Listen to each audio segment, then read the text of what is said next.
Assalomu alaykum vatandoshlar.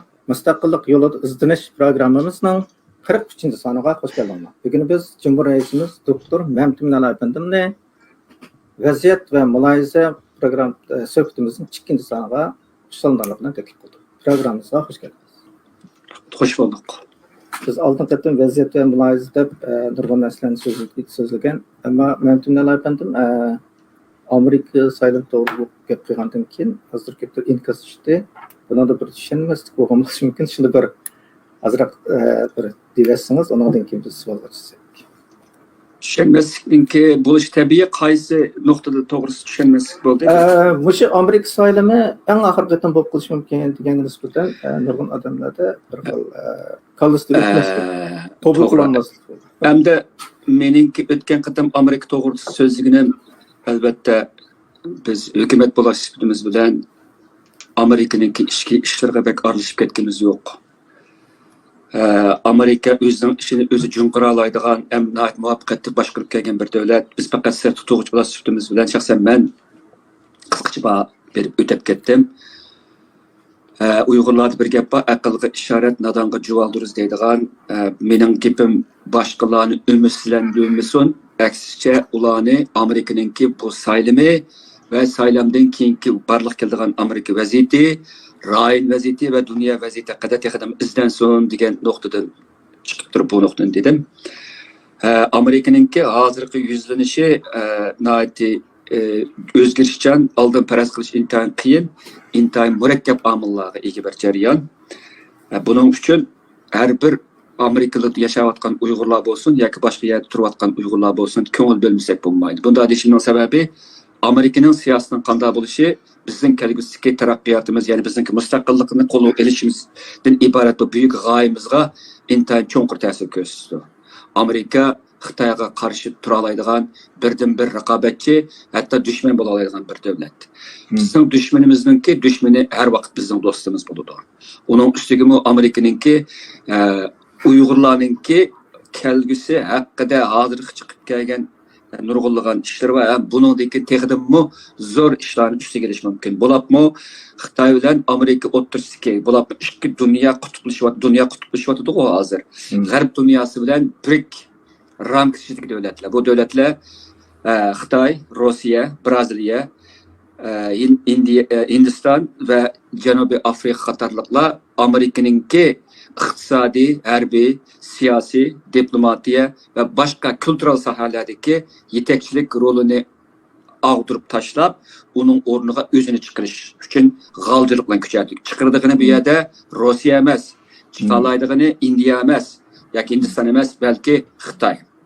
Bu bizning emas, balki butun dunyoning mahshar kuni bo'ladi. Garchi bu dünyanın nurg'un davlatlari, jumladan islom va turk davlatlari Xitoyning ko'tarilishini qo'llasimi yoki ularning iqtisodiy jihatda, qarz jihatda bog'lanib qolganlik tufaylidan bular O'rta Osiyodagi davlatlar va buning xalqan davlatlar ular Xitoyning ko'tarilishini qo'llayotgandek bir ahvol bo'lyotdi. O'tirib tursin. Chunki har kim o'ziga qiladi degan bir gap ati bo'ldirmiz. Kim bu ishni qilsa o'zi ega bo'ladi buningga. Mening uning bilan ishim yo'q. Ammo Amerikaningki mag'lub bo'lishi biz uchun eg'ir, hattoki halokatlik oqibatlarni olib keladi. Men faqat Amerikaningki oxirgi saylami degan gapni deyishimning sababim meningki analizlarim Amerikaning hozirgi vaziyati to'g'risida va bundan chiqqan ansirashlarimni ifodalashimni bildirdi. Unda bo'lmag'ay, men xato chiqsam ko'p qo'shilmay bu jihatga diqqat. U chaqda Amerikaning saylami oxirgi saylam bo'lmay, balki Amerika bundan keyin texadam kuchlanib menib ketishi mumkin. Bu temada shunchalik to'xtalay. Rahmat. Yaqinda G'ulom Usmon efendim O'rta Osiyoning vaziyati to'g'riliq bir maqola e'lon qilib, buni nihoyat tafsili, cho'nqur nuqtadan tanishtirib, uni inglizcha e'lon qildi. Uni bizning hukumatimiz buni Uyg'urchada xabar qilib ishlatdik. Biz vaziyatga nisbatan mana shunday bir holat turishimiz kerak. Ya'ni G'ulom Usmon efendim ustidan nurg'un gaplar va nurg'un xabarlashlar va tillashlar va ammo hukumatdan chekinib turibmi, shunday bir ahvolda ishlab bizning vaziyatimizni tahlil qilib, yanada bizning taqdirimiz uchun, siyosiy taqdirimiz uchun ko'ngil bo'lib, izchil ishlayotdi. Ko'pdan ko'p rahmat. Bu xabarni bizningki Fatma Gul xonim chiqarib turdi. Shuningga o'xshash biz vaziyat tahlili kelganda bir amaliy bo'lishimiz, amaliyotni chiqish qilishimiz kerak. U hissiyat bilan olmaydi. Sizniki yuqorida degan so'zlaringiz ko'pdan ko'p rahmat. Hamda tushunishli bo'ldi. Hamda siz biz uchrayotgan irqiy qirg'inchilik to'g'riliq kitob yozdingiz va izchil bu inson qalbidan chiqqan vahshiyani jinoyatning javobgarlikka tortilish uchun kuch berib kelyapsiz. Ammo xuddi ba'zi lopchilar lop atganidek Amerika boshliq bir qancha davlat bu irqiy qirg'inchilikni e'tirof qilgan ekan. Endi bu to'g'risida da'vo qilish bejat deydigan fikrga qanday qaraysiz?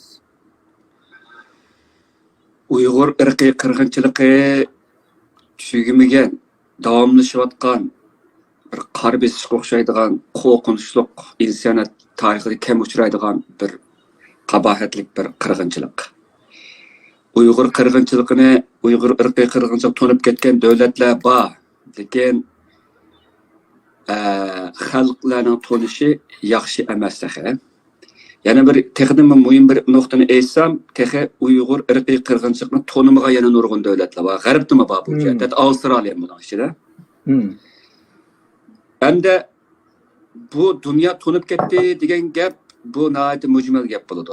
Albatta, masalan Avstraliyani olaylik. Avstraliyaninki davlat yoki hukumat nuqtasidan irqiy qirg'inchilik, Avstraliyaninki parlament nuqtasidan bu irqiy qirg'inchilik to'nilmagan bilan Avstraliyaninki istixbarotlarininki jumladan Avstraliya tadqiqot institutlarininki aql ambalarininki bu jihatdagi tushunchasi behchonqur, bek tafsili.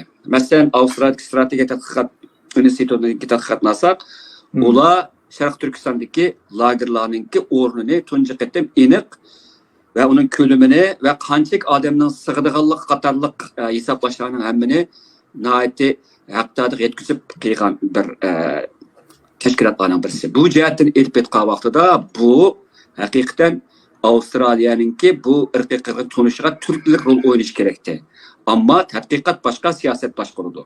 Tadqiqotning nishon natijasi hech zamon yoki ko'p hollarda siyosatning kun tartibiga kirmaydi. Siyosat tadqiqotlar natijasidan foydalanadi, uni faqat tanlash xarakterlik foydalanadi. Uning hammani olmaydi. Agar Osiyati Avstraliyadagi bu tadqiqot institutining bu natijasini Amerika oldi, Yevropadagi ba'zi davlatlar ishlatdi, matbuotlar ishlatdi, ammo Amerika hukumati ishlatib Xitoyga bu jihatda axloqiy va diplomatiya ultimatumini topshiramadi. Nima uchun? Qo'rqdi. Xitoydan qo'rqaydi bu jihatda.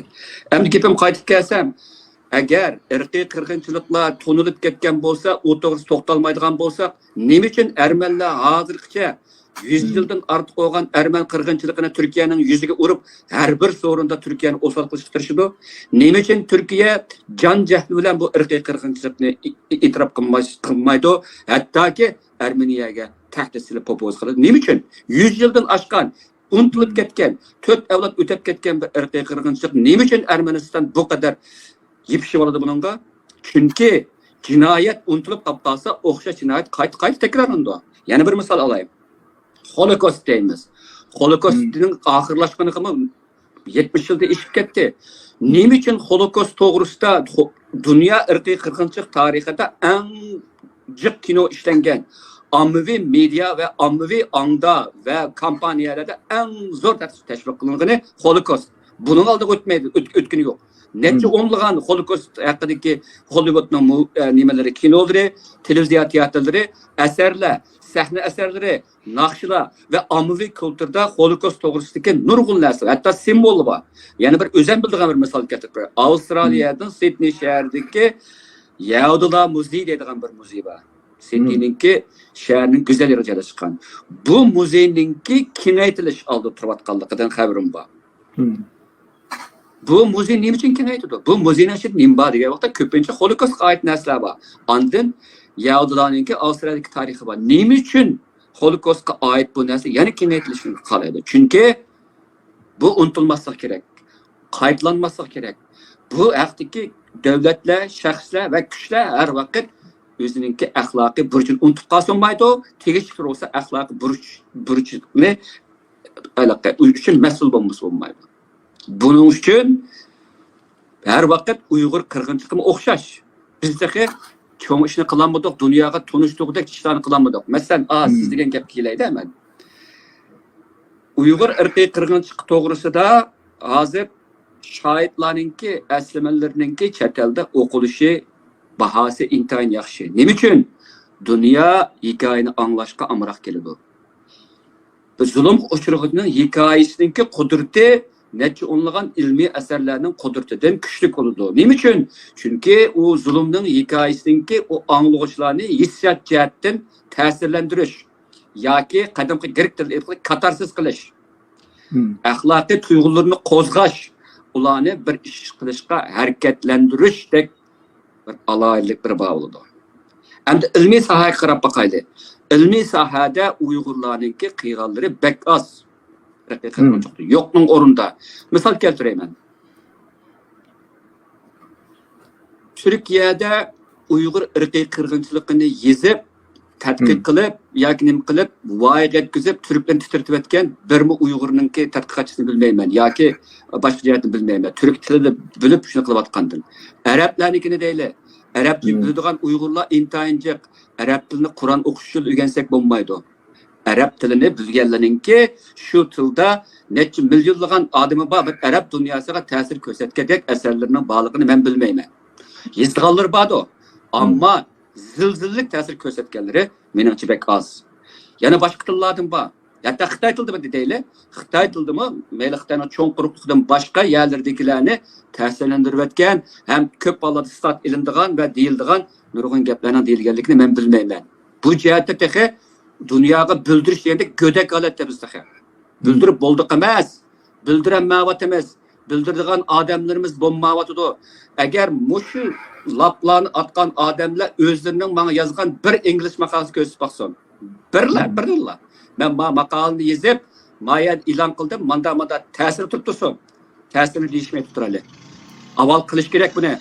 Şu laf etişten ilgiri, Uygur kırgınçılıkla ben mayakçı bildirdim degen. Hükümetke bildirip koyganlık, ya hükümet ilan kıyganlıkları bulmaydı. Eğer onda bosiyeti, ya onların ırkı kırgınçılıklarının ki bölündürülmeyen devlet yok. Hemmisi bildi bunu. Şunda bolsa mı, toxtamay teşvikatını kıldırgan gel. Biz mi şunda kılışımız gerek? Bizdeki hatta özümüzden kılanmağalardan numuz kılışımız gerek. Bu cihetle elbet kavaqtıda. Hem de mesela bizden kılanmağa işlerimizden ta hazırlıkça Uygurlarınki ya teşkilatlardan bolsun, ya ki gruplardan bolsun, ya ki şahslardan bolsun, başkurşudaki Uygur ırkı kırgınçılıkı bağışlangan məxsus torbeti ya ki bir tədqiqat maqalalarının ambiri degендek bir narsa yok. Her qanday bir kırgınçılıkta muzeum kuruş, simbollik jihatda jinoyatlarni saqlab qilish, keyingi avlodlarninki xotirasiga uni sunishdan iborat mana shunday bir o'rtaq bir aloyidliklar bo'ladi. Muzeyninki aloyidlik nima degan vaqtda jinoyatni unutilmaydi. Bizga qaratilayotgan, bizga ishlanayotgan Xitoyning jinoyatlari ta bugunga qadar turli tumanman shakllarda alvassimon bir xil kallı bilan bizga ishlanayotgan jinoyatlarninki hammasininki so'riqini qilish uchun hammasininki bizda bir muzey bo'lish kerak. Agar fiziklik uy shaklidagi muzeyni qurolmasak, to'rdagi muzeylarimiz bo'lish kerak. Har vaqt bu mayli Xitoy bo'lsin, bizga bu jinoyat ish o'tkazayotganlar bo'lsin, yoki boshqalar bo'lsin, buni bilib turish kerak. Bizim bu nimeni 8-10 yıl oldu bizim irqiy qirg'inchiligimizga necha 100 yıl davomlanishi kerak bu. Bunun davasını necha 100 yıl to'xtamay avlodlarimizga qilishimiz kerak. Ermenistonliklardan o'rganishimiz kerak bu jihatda. Mush ruhni. Yahudilardan o'rganishimiz kerak mush ruhni. Yana boshqa qat'iyam uchirganlarninki tavranmas, azmas, mushundaq kallani qaydirdigan, odamni ümidsizlantirdigan ve Uygurlarning menfaatiga butunlay qarshi bo'lgan abqashdi, hatto zaharxanda tashviqotlarga qarshi turishimiz kerak. Biz endi boshlatamiz buni tashviqotini. Rahmat. Bu bizningki bütün xizmatimizning eng ustida turish kerak deganimiz aytgan to'g'ri bo'ldi. Oldimizda biz Sayrabi xonimningki lager to'g'risida kitobini o'zi bilan mustaq bir suhbat o'tkazish orqali necha qismliq suhbat. Shuni tanishtiramiz. Chunki mushundaq bir isbotga ega peshirin kechirgan odamninki yozib chiqqan kitobi kechirmishi tashlanib qolmasi kerak. Bu nihoyat muhim deb o'ylaymiz. Bizning hukumatimiz qilayotgan vaqtni yaxshi o'rlashtirib olsak, oldimizda qilayotgan qilmoqchi bo'lgan bir ishimiz. Hamda siz bir qatim biz muhojiratda qila oladigan eng chong ishimiz namoyish. Uni qilmaslikqa bahona bo'lmasi kerak deganingiz yodimda. Ba'zi bir labchilar izchil namoyishning roliga salbiy qarag'liq. Haqiqatan hozirgi vaziyatda namoyishning ahamiyati yo'qmi? Buningdan sirt ingliz tilida mustaqillik irodamizni va irqiy qirg'inchilik uchrayotgan ahvolimizni dunyoga tunishtirib qilayotgan media faoliyatlarimiz, yezilayotgan maqolalarimizning ahamiyati yo'qmi? Mushu ishlardan mustasno bir boldoq yuqori pallik ko'tarilgan da'vo mavjudmi?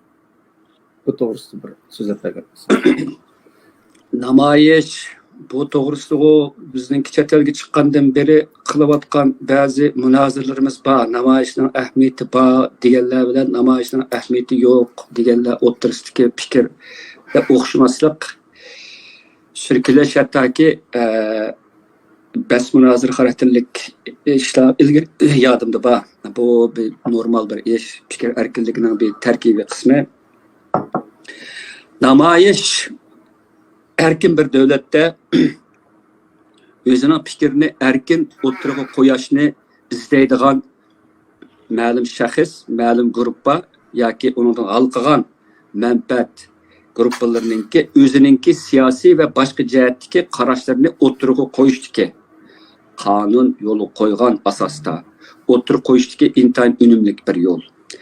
Masalan, deylik biz o'zimizda qo'yib qolibdirli Amerikaga qarasak yoki boshqa g'arb davlatlariga qarasak, yili ham namoyish insonlarninki o'zining fikrini bildirishdiki intayin muhim bir shakllarning birisi bo'lib kelyapti. Albatta, hozir to'g'rildimi namoyish qilish, masalan, X'ga qarasak yoki Twitterga qarasak, ma'lum bir narsani hashtag qilish orqali uning atrofiga nurg'ulg'an fikrlarni necha ming odam ko'rgan qilish orqali ma'lum bir qarash ilgari surilyapti. Masalan, saylamda bu narsalar hozir intayin zo'r, g'oyat zo'r bir nimaga chiqyapti-da. Masalan, shu falastinlik o'quvchilarninki va boshqalarninki Isroilga qarshi olib berayotgan namoyishlarga qarasakmi, buning bir qismi fizikalik shaklda her qaysi g'arb davlatlarininki simbollik, masalan, parlamentlarning oldida, hukumat binolarining oldida, parlament a'zolarining oldida elib berilyapti. Gerçi ba'zilari az sonda, ba'zi ko'p sonda bo'lsa-mu, yana bir qismi chu degan vaqtida to'g'rilarda tashviqot orqali bo'laqmo'mish ikkisini cho'r degan holda dunyoviy shaklda elib berilyapti. Hamda to'g'ridagi namoyishlarning alaylik nima degan vaqtda bu fizikalik makonning va zamonning cheklamasiga uchirmaydi bu. Cho'ng afzallik ega. Ehtimol bu namoyishning kelgusidagi bir shakli bo'lsin. Ammo mayli fizikalik jihatdan bo'lsin, mayli to'r jihatdan bo'lsin, har ikkisiga eng cho'ng bir o'rtaqlik nima degan vaqtda kollektiv o'zininki siyosiy yoki boshqa irodalarini shundoq yig'il shaklda, uyushtirilgan shaklda va ma'lum bir nishonni ko'zlagan asosda elib boradigan gap. Endi o'zimizning namoyishiga kelib qolsak, bizning namoyishlarimizning ichidagi nihoyatda haliqi intayin muhim o'rinda turadigan meni nada o'tkazish to'g'risida masalan ba'zi nimalarda munozirlarda Xitoy elchixonasining oldin o'tkazishning hech foydasi yo'q deydi, uni boshqa yerga o'tkazilgan gapda. Masalan, bizning Sidneyda elib berilayotgan bir namoyishninki o'tkazilayotgan yeri shaharninki eng qaynoq ko'zi, buningki necha damizlik vaqt intayin uzun bu namoyishninki, buni qilayotgan shu qarindoshlarimizninki qo'lga keltirgan nurg'ulg'an yaxshi utuqlar bor. Endi namoyish bo'lmadi degan gap bu namoyish bo'lmasa ketavergil bo'lishi mumkin. Ammo buningda birisi bizningki siyosiy irodamizni ifodalash, boshqa nurg'un jihat ifodalashga qaraganda biz ifodalayolmay qoladigan bir xil ahvol bo'ldi. Bu bir. Ikkinchisi, biz namoyish orqali o'zimizningki qarshiligini ifodalab turamiz. Ammo bu yer bir nuqta bo'lsin. Namoyish birdan bir qarshilik ko'rsatish usuli emas. Buningda abay deganimdek to'g'rilarda chiqish, asarlarni yozish va boshqa shakldagi nurg'ulg'an ishlarni qilg'ili bo'ladi. Ammo boshqa nurg'ulg'an shakldagi ishlarni qilg'ili bo'ladi deganni asos qilib turib, namoyishni amaldan qoldirishning o'zi bu fikr jihatdagi cho'ltilikni bildirdi. Hamma narsa o'zining yo'li bilan mangani yaxshi. Hech qaysi bir-biriga to'qinishmaydi. Asar yozib Uyg'ur qirg'inchilikni bildirgan bir shaxsninki namoyish qatnashishi normal ish. Namoyish qatnashmasi normal ish. Endi namoyishni yo'q degan vaqtda nima bo'ladi degan vaqtida o'zimizningki siyosiy irodamiz bag'ansir suslayotgan bo'ladi. O'zimizningki siyosiy faoliyatlarga qatnashishdagi qizg'inligimiz bag'ansir soviyotgan bo'ladi. Unutib qolmaylik. Siyosat aql bilan qanchalik elib berilsa, hissiyot bilan shunchalik elib berildi. Siyosat muhabbat bilan qancha elib berilsa, g'azab va o'chmanlik bilan shunchalik elib berildi. Siyosatda insonning aqli qancha bo'lsa, hissiyotningki barliq tartiblari shunchalik bo'ladi. Endi bu namoyish kelgan vaqtimizda insonning hissiyotidagi nurg'ulg'an omillarni farqlash shaklda o'ttirg'i chiqardi. Masalan, bu deganim g'azab nafratni, o'ziningki ümidsizlikini yoki umidini yoki o'ziningki his tuyg'ularini, qizg'inliklarini va boshqa hissiyotlarning hammani namoyishda haqdodiga yetkazib chiqarib oldi. Xo'sh, bir ish barliq kelan unda bo'lsa, barliq kelmasligi mumkin, lekin barliq kelidigini ham kelalaydigini sening namoyish chiqqandan keyingi vijdoningning rohat bo'lishi. Edvard Saidning bir gapi bor, mashhur bir gapi bor. O'g'li so'raydi ekan, bu sen nimishqa bu Israiliyaga qarshi nima qilib tash atsa degan vaqtida men sana kelgusi avlodlarimga hech qilmasam bu Israiliyaga tash atalaganligimni deb berish, tash atalash orqali qarshilik ko'rsatganligimni bildirish uchun men shundan qatnashdim dedi. Edvard Said kim? Edvard Said degan Sharqizm ideyasining qurg'uvchisi. Sharqizm degan nima degan vaqtda u arablikningki g'arb mediasida, g'arbningki adabiyot enida qandoq qilib sal qaralganligi, burmalanganligi va turli shakllarda g'arbningki tasavvuriga ko'ra qayt yoritilib chiqilganligini tanqid qilgan eng cho'nqur ijtimoiy tanqidchilarning birisi. Bu qadar arablardan chiqqan eng ulug' 20 asrdagi siyosiy bir tanqidchininki Israiliyaga tash etish orqali o'zininki vijdonining rohatini ko'zlashi haqiqatan bizda uning oldida hech kim emas. Demak bir tash etishmi, mayli bizningki tash atayli yoki tuxum atayli yoki boshqa nima atayli, bizningki maydonimizni bildirdi, bizning g'ururimizni namoyon qildi, bizning siyosiy irodamizni ashada chiqardi. Qo'lidan cho'ng ish kelmaydi emas, ashning o'zi bir ish qila olganligimizni bildirdi. Bu orqali qanday qilamiz? Abay deganimdek vijdonimizni rohatlantiramiz. Yana qanday qilamiz? Atrofdagilarningki nimasini zaratlaymiz hissiyotlarini. Hem avlodlarimizni tarbiyalaymiz. Mush orqali.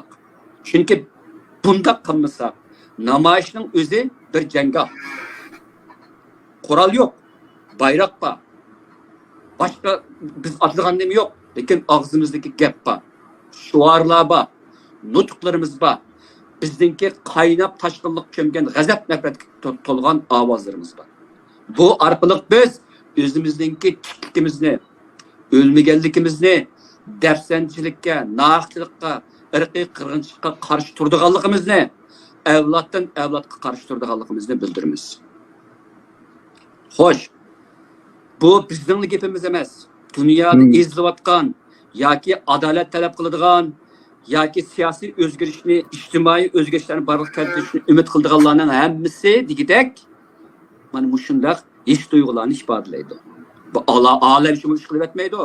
Ertasi uning uni qilayotgan namoyishdan ertasi natija chiqib hukumatga kelamiz biz siz degan ishni qilib birli demaydi. Masalan deylik, klimatning o'zgarishi haqidagi namoyish 70-yillarda boshlangan. 70-yillarda. Hozir 50 necha yilning yozi mush haqdagi namoyishlar bo'lib kelyapti. Agar buni unumi bo'lmaydi, agar buningdan ortiq bir ishni kutatdi deydigan bo'lsa, ochiq qapqasi bo'ladi. Hamda savolingizga yana bir yer kerak. Agar namoyish davri o'tgan bo'lsa, buningdan ulug' bir davrni yaratadigan bo'lib qolsa, mening o'rgangan bu ulug' davrni.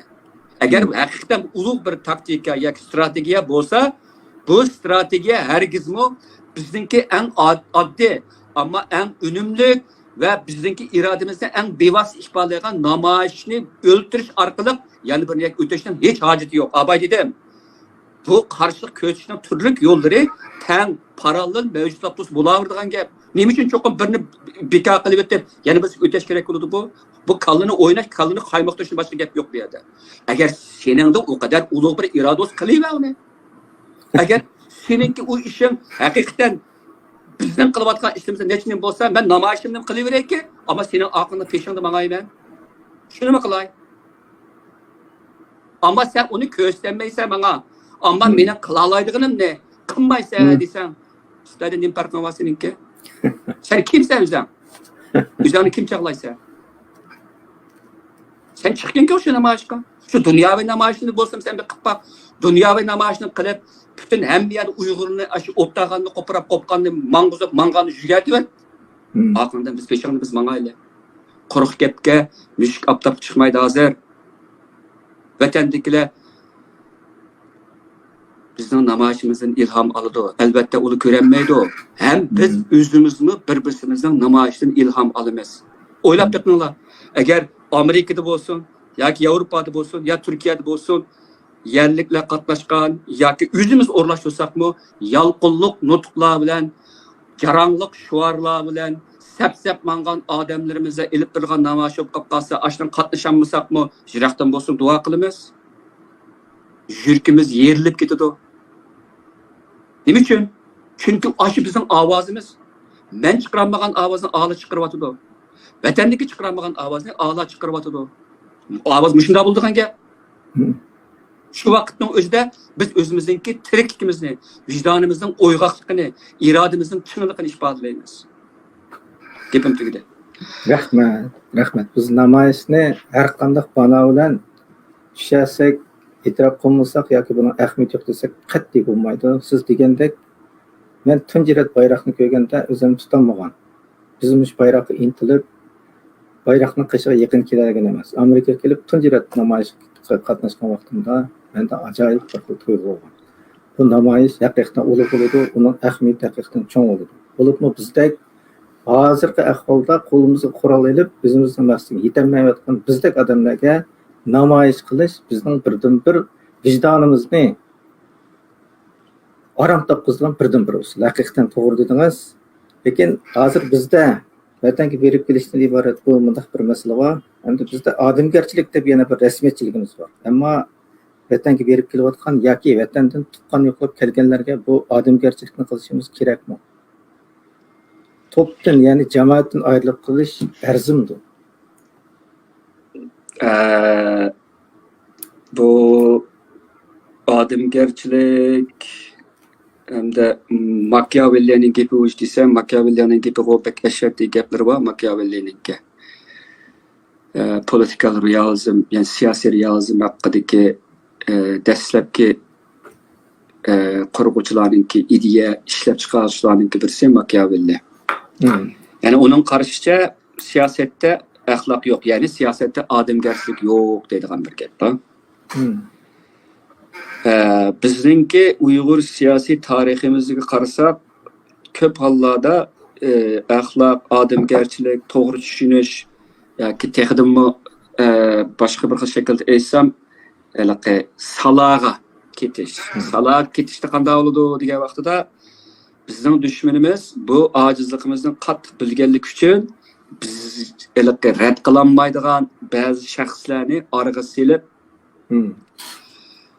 odamgarchiligimizni qo'zg'atib, Allohning gapini rad qilaversak, xuddi biz o'zimizning cho'nglarga odamgarchilik qilmagandek bir xil tuyg'uni keltirish orqali bizni yomoncha qapqonlarga tushirib o'tgan.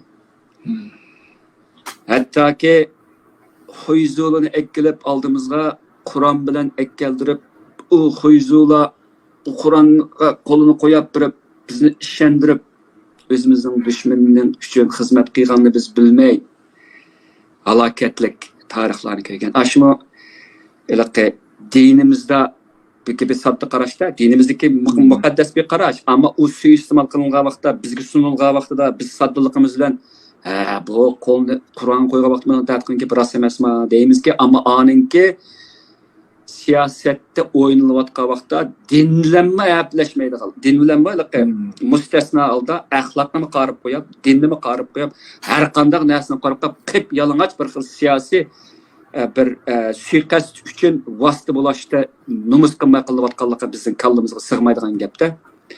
Bundaq deyishimning sabablarining yana birisi, agar bir millatda siyosiy jihatda pishib yetilish ko'rilgan vaqtida u intayin dahshatli bir foyda ziyon manfaati bilan o'ynashdi. Uningda dada agar o'g'li siyosiy jihatda o'zining vataniga xiyonat qilsa, o'ldiriladigan bir gap bo'ldi. Masalan, nimaninki Google'ning dema taras bo'lba deydigan bir mashhur bir asari bor. Kazaklar haqida taras bo'lba deydigan bir jamoatninki bir oqsoqoli bor bu asarda. O o'g'lininki o'zining dushmanlariga xizmat qilganligini bilib qilib o'g'lini o'ldirdigan bir nim bor. Ben Türkiye'de bir nutq sözlesem yamanca qayım qushlab ketgan. Yani qarindosh qatliamı vacip turdi. U azroq bir zanglik gapda bu. Yani siyasetni en dahshat o'ynaganliginki, masalan bizningki Oğuzxondan tatib deyli. Oğuzxonning sharti intayin aniq. Manga bo'ysunsan, aman qalsa, bo'ysunmasan kallang elinido degan gapni deydi Oğuzxon. Hissiyat yok, ademgerçilik yok, qarindoshlik yok bu yerda. Nimba? Ya bo'ysunish var, ya bo'ysunmash var. Bu siyasetninki ana nimasi qilipi mana shu. Bizning ijodlarimiz buni biladdi. Mangu toshlar qarab baqib bilga qaqqanninki yoki boshqalarning so'zlariga qarab baqayli. Aşnandım nəhayət çonqur bir siyasi tefekkür var. Amma onun da yana azraq təvriniş bəzi nimələrdə yazılğaları var. Yusuf Xasacib'nin ikide şundaq var. Hem de Taras Bolba'nınki kiley.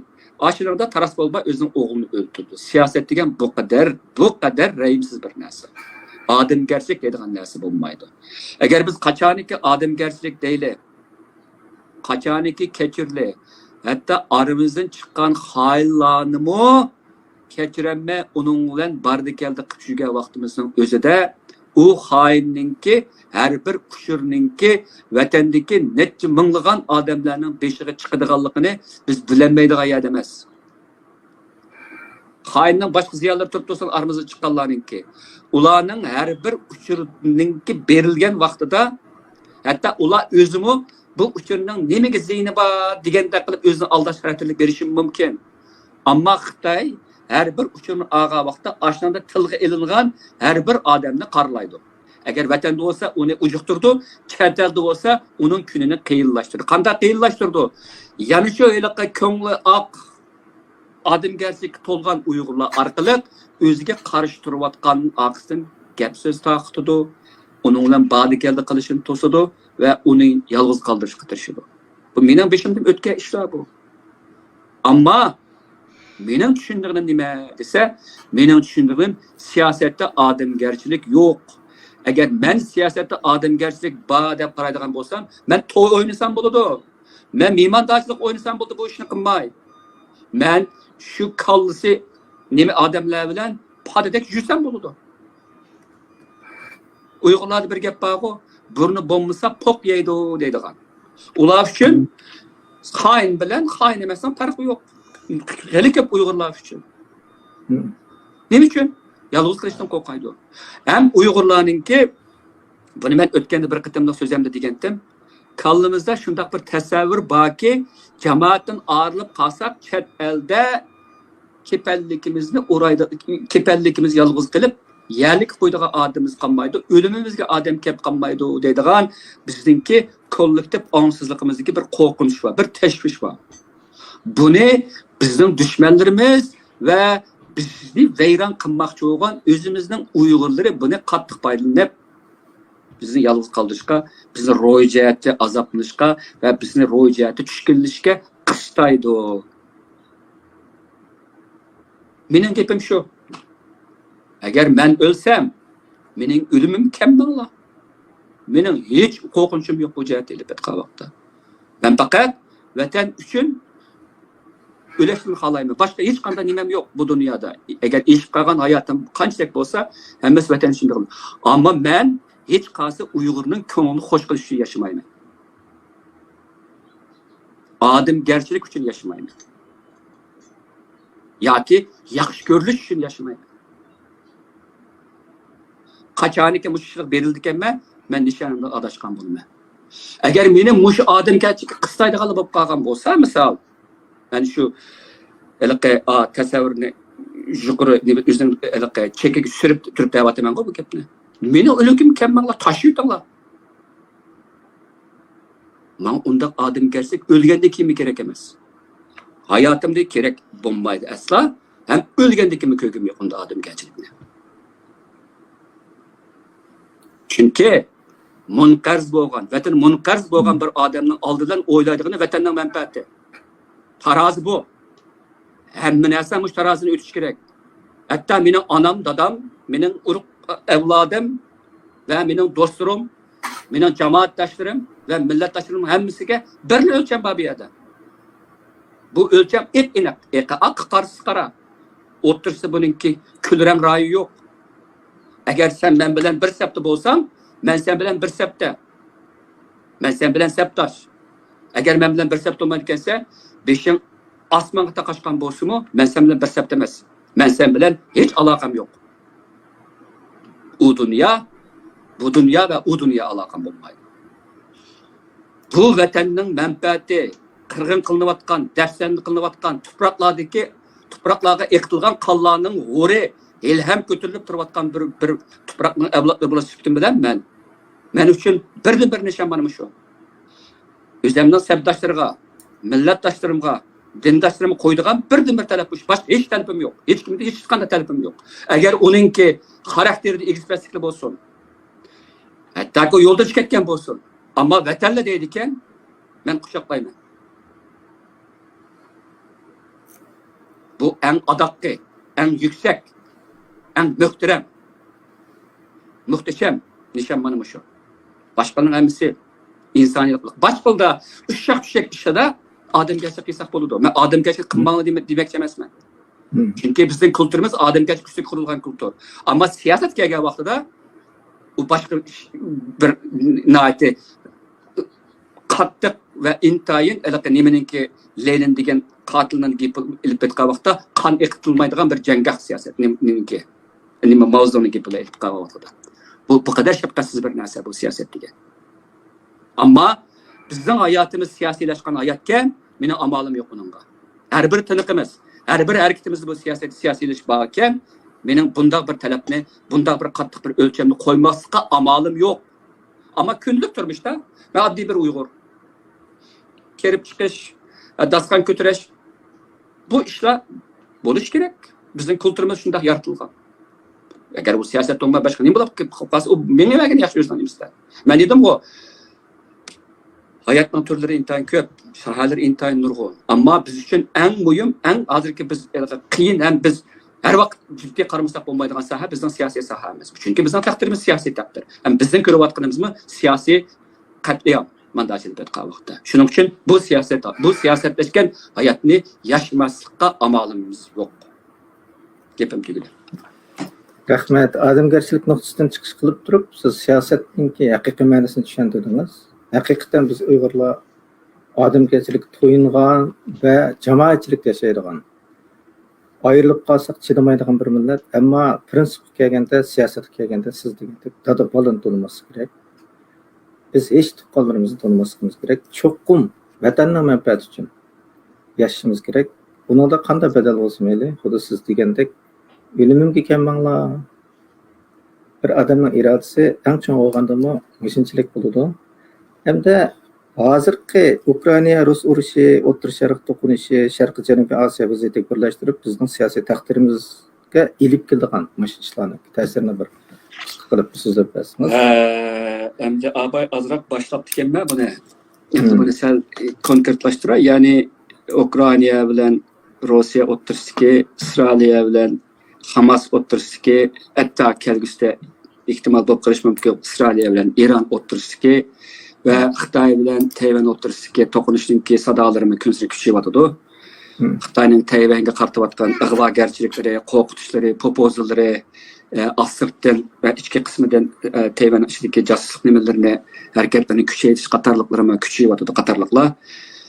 Hem onun üstüge bu işlerin hemmisi Amerika'dan ibaret, ama şu dünyadaki intihar kudretli bir devletinin ki saylan buluvatkan vakitte küçüyevatıdı. Hem de Yaman cho'ng bir nuqtadan qaragan vaqtimizda abay deganimdek dunyoninki ikki qutbga jiddiy ilgirimi bo'lingan, ammo siziqlar texida aniq bo'lib, hozir biz Xitoy, Rossiya qatarlıq İran və Cənubi Koreya, Şimali Koreyanı öz içinə alğan bu dövlətlər bilan Amerika, NATO və başqalar o'rtasidagi bu ikki qutbni ko'ryapmiz hozir.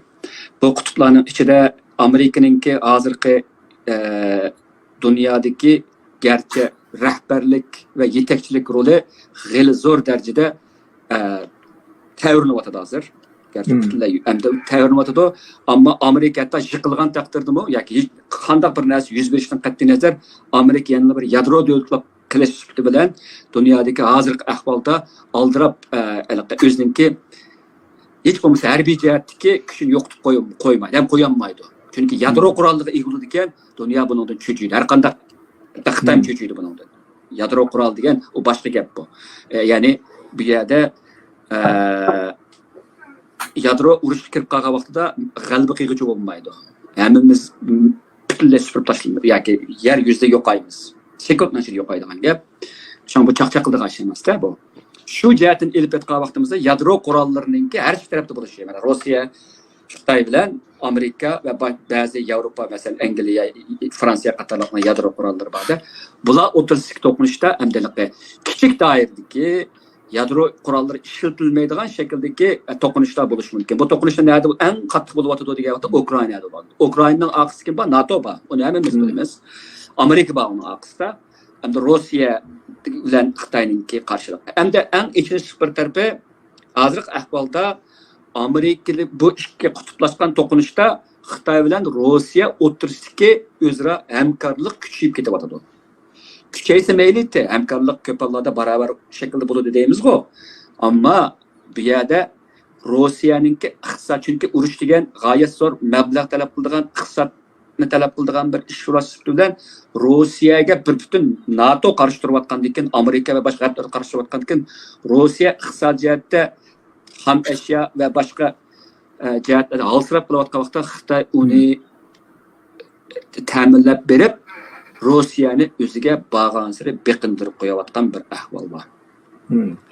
Andan keyin bu yerda Rossiyaninki beqinishiga, masalan, beqinishininki oqibati nimalarni ko'ryaptimizga, O'rta Osiyoninki Xitoylar tarafidan asta-asta yumshoq va aldirab diqqatga erishilmaydigan bir shaklda isloh qilinayotganligini ko'ryapmiz. Ya'ni xuddi G'ulom Osmon apandimning muhim maqolasi tilga ilinganidek, Rossiyaninki shu Ukrainadagi urushda patqaq ketishi, iqtisodiy egizpas bo'lishi va o'zininki ilgirki O'rta Osiyodagi harbiy jihatdagi mavjudligini bag'an siri tatib chiqishiga ergishib, Xitoyninki O'rta Osiyoga singib kirishi va Rossiyani asosan qayta kirenmez qilish ehtimolligi kundan kunga kuchayayotgan gap hozir.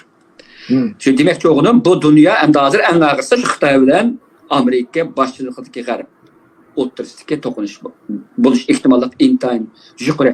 Ham mushu jihatdami, men ham o'zimizning gapini bir ketib qo'yay. Bizningki masalamizningki-mi Amerikaninki siyosiy kun tartib kelishdagi cho'ng ehtimollikning birisi bu to'qinish aldirab olinmaydi. Bu to'qinish aldirab olinmaydi. Bu turli proxy urushlar va proxy to'qnashlar shaklida, masalan, nimadagi Ukrainani proxy urushlar deydi-ku, Amerika Washington g'arb bilan Rossiya o'rtasidagi proxy shakllarda yuz berib turdi. Shu proxy urushlar kelgan vaqtida Sharq Turkiston ehtimol bir proxy urushlarning bir qismi bo'lishi mumkin. Strategik bo'ldi.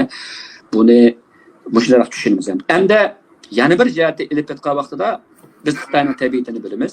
Xitoyning tabiatiga ko'ra g'arb ojizlashgan siri Xitoy o'zining Tayvanga bo'lgan Tayvanni mustamlik qilish, besib bilish g'arizini kuchaytirdi. Hali ham shunday kuchayotdi.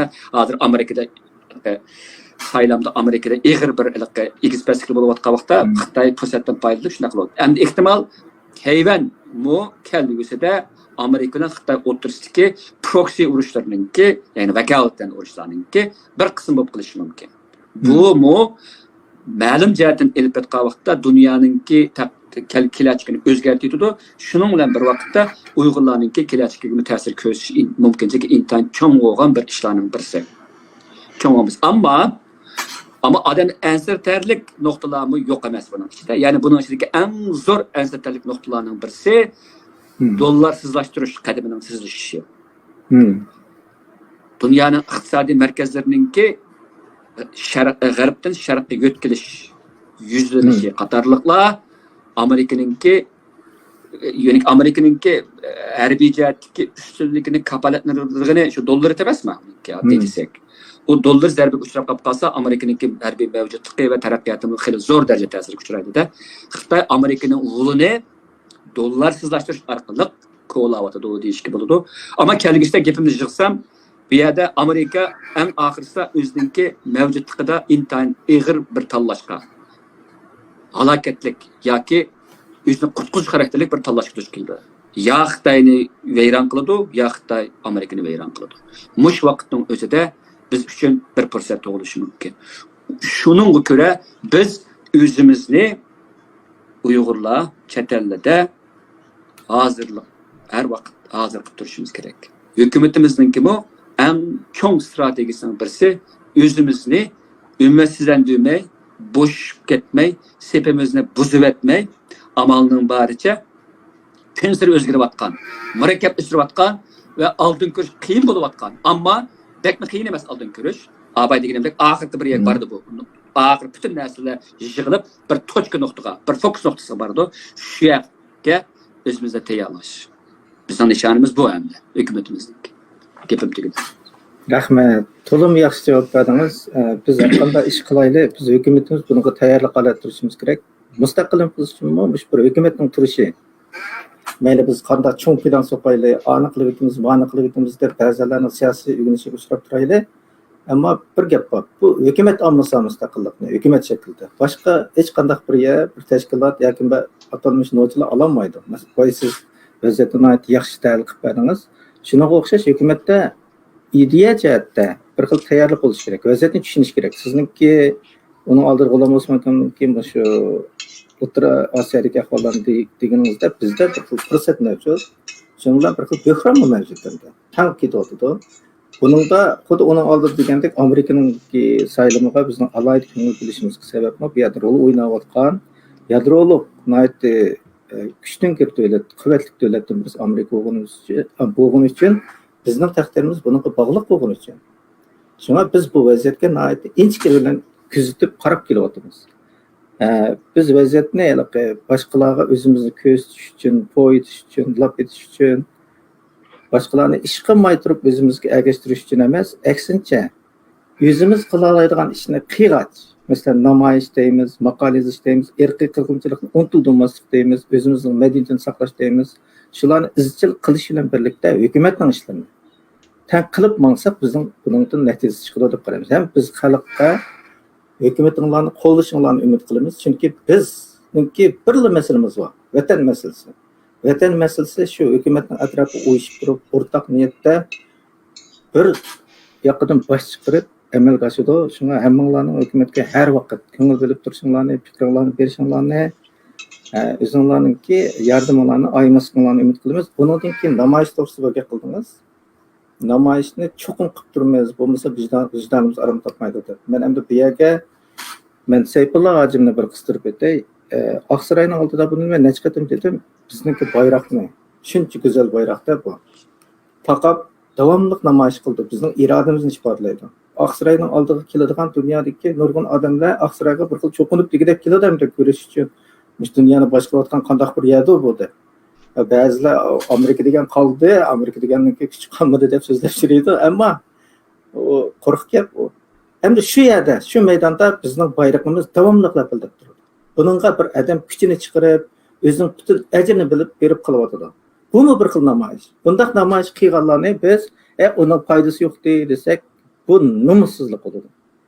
Bundaq odamlarga biz hurmatimizni bildirishimiz kerak, qo'llashimiz kerak. Bo'lsa, bizmi chiqib tantirishimiz kerak. Bumi bir namoyish. Bizning odat qilayotganlarimiz bu namoyish. Shunga sizning pay so'zlaganlaringizdan hamma ko'pdan ko'p rahmat. Irqiy qirg'inchiligimiz cho'qin maydondan tushmasi kerak, namoyishimiz to'xtaması kerak, qo'limizdan kelganning hammani qilishimiz kerak vatan uchun.